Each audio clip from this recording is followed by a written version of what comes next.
a mom of 5, I find myself being hard on myself a lot. So I love to use makeup sometimes as my only way of getting out. There are days when I stay home for the entire day. I don't go anywhere, I don't see anyone, but I like to use makeup to play around with just to refresh myself and make me feel a little bit more done up for the day, especially in a world where there's so much negativity and so much bad stuff going on. It's refreshing to see a company bring out so much positivity in all of their products.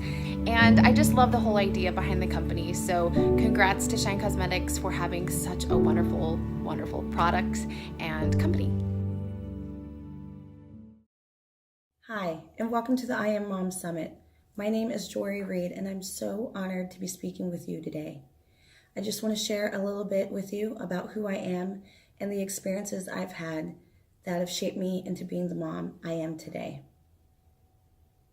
I have given birth to 5 kids.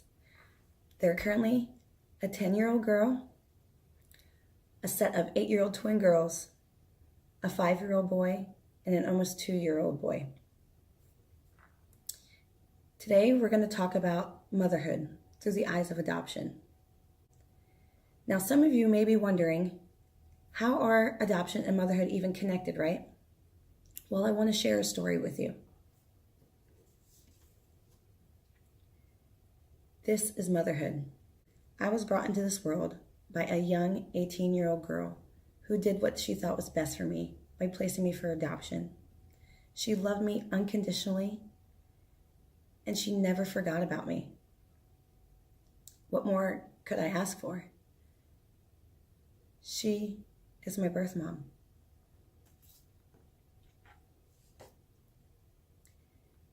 Since I was 6 months old, another woman raised me and cared for me. She wiped my tears. She came to all of my games. She is my best friend. Did she physically give birth to me? No, but that doesn't take away her title. She is also a mom. She's my mom.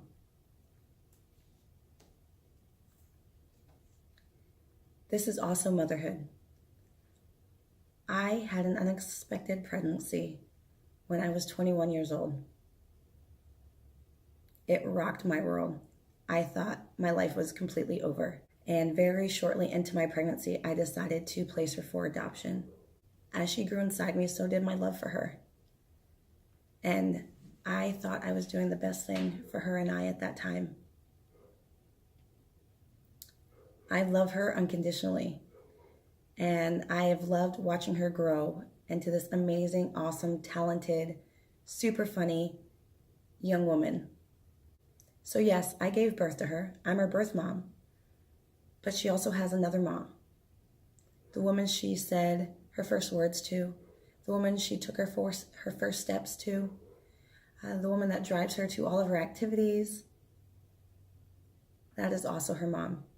Did she physically give birth to her? No. And that doesn't take away her title either. This is also motherhood. This is what motherhood looks like to me at 31 with my 4 kids and my husband. They are the light of my life. They are the reason I wake up every morning and the reason I want to get to bed so early. They are the best part of my life. As a mom, you put your kids' needs before your own. And I've seen examples of that every day since I was born. And I'm beyond grateful for those mothers in my life that have shaped motherhood for me. Now, all these pictures represent motherhood. And motherhood finds us at different times and different places in our life, and in different ways, like adoption. So today I want to share with you 5 ways motherhood and adoption are connected. Number 1, no matter how motherhood comes to you, we are more alike than different. We might look different, act different, come from different cultures, have different opinions. It's okay, because that's why we were made all different. Being a mom is hard. It's hard physically and mentally and emotionally and everything else. It's hard. And our kids don't come with an instruction manual. I wish they did. Each of them are different, and we're all just trying to do our best and to raise our kids.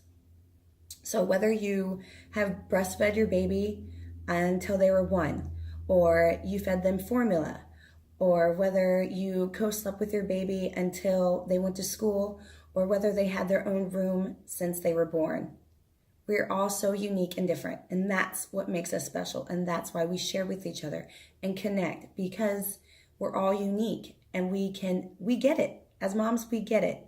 And our toddlers drive us crazy, and then teenagers drive us nuts. We're all trying to just do the best that we can. Number 2, you can do hard things.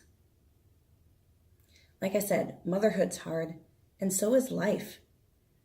Life gives us different challenges and different things that we have to deal with. For some of us, it might be sickness. It might be physical. It might be mental. All things that we have to deal with in this life. But as women, we were created to do this job. For me, the hardest thing I've ever done was to place my baby for adoption. It stretched me to my limits. It rocked my world. It changed the very essence of me and who I thought I was. But that's what trials do, don't they? They change us and they grow us, and ultimately, hopefully they make us stronger. Number 3, find your tribe. They say behind every great mom, there are a group of moms cheering her on. I fully believe that. So no matter what you call them, besties, tribe, sisterhood, community, mommy friends, whatever that may be, find them and keep them. Adoption's hard. It's painful. It's a continuous journey. And we need other moms who get it. We do. And you need a community to survive and to thrive motherhood. Women who support and encourage you on your hard days and on your good days. So find your tribe, cherish them, and love them hard. Number 4, give grace to everyone, including yourself. Now, I am a hard critic on myself. I don't need anyone to point out my flaws to me. I make mistakes daily with my kids, with my husband, just by myself. But it's easy for me to tell one of my mom friends that they are doing such a great job and that they can do better tomorrow and to forgive themselves. But it's not so easy for me to say it myself, to myself. And no matter what kind of mom we are, there's no 2 moms alike. And that's what makes us unique, and that's what makes us great. There's no perfect mom, even though we try to make it look like we might be. We all make mistakes, we all fail, but that's why we have grace. We need to give more grace to ourselves, more grace to other moms. We need to remember that we're human, and it's okay if we make a mistake. Don't judge each other because we don't know what shoes they're walking in, what's going on in their life. But if we extend grace to others, we also need to extend grace to ourselves. Something that helps me remember to be thankful for the things I have and to give grace to myself is keeping a gratitude journal. At night, I like to write in this notebook about the things that I'm grateful for that day. And it helps me, reminds me what's important. So remember, there is no perfect mom. Mistakes will happen. And as an adoptive mom and as a birth mom, and in that adoption triad, communication is key, but mistakes will happen. And when you fall short, grace will be there to remind us that it's okay. Number 5, you are enough. I'm learning on this motherhood journey that what I might find best for my family might not work for someone else's family. And that's totally okay because we were all made so different and so wonderful. But, we tend to compare ourselves as moms, as women, a lot. And that is so dangerous. But I'm here to tell you it's all a lie. Because you are enough. You're enough for your children because you were made to be their mom. You were made to raise your babies the best possible way that you know how. And if we continue to focus our lives on what we don't have, we will surely miss out on the things that we do. We're all just trying to do the best that we can as moms in the season of life that we're in right now. To the moms of toddlers, I am you. I stand with you as we try to fight our kids out of the grocery store because they want a Lunchable for dinner instead of the home-cooked meal that you made. I see you. To the moms that are waiting for that phone call for a baby, I see you and I love you. To the moms of teenagers, I pray I'm not there for a long time. To the moms that have placed their babies for adoption, I see you and I stand with you. I am you and I love you. I love you all, and together we can raise happy and healthy and amazing kids if we just remember those 5 things. I stand with all of you in this time of motherhood. Thank you again for watching, and remember, no matter how motherhoods come to you, it's a blessing.